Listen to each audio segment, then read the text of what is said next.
My name is Sam.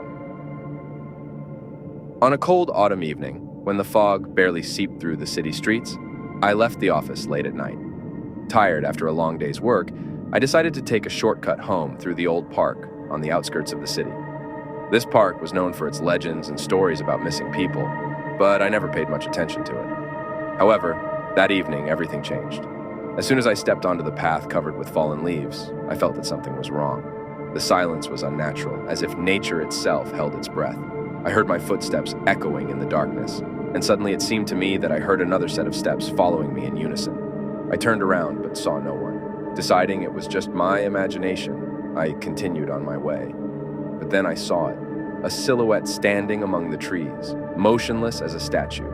Its eyes glowed with a red light that pierced through the fog. I stopped, my heart pounding wildly. The creature was tall, with long limbs that seemed too thin for its huge body.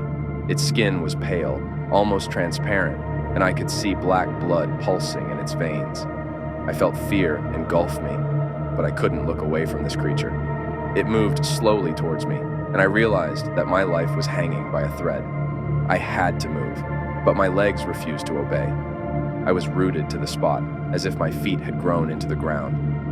When the creature approached, I saw its face, if it could be called a face.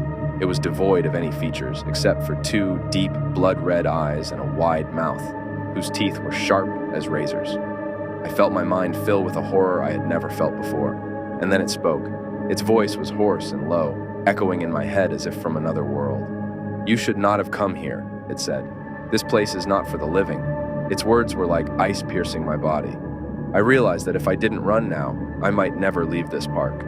Gathering all my will, I forced myself to move. I ran without looking back until I was out of the park and on a lit street. I didn't stop until I reached my house, where I locked myself in. That night, I didn't sleep. I knew that what I had seen was not just a figment of my imagination. It was something else, something beyond our understanding. And I knew I would never forget those red eyes staring at me from the darkness.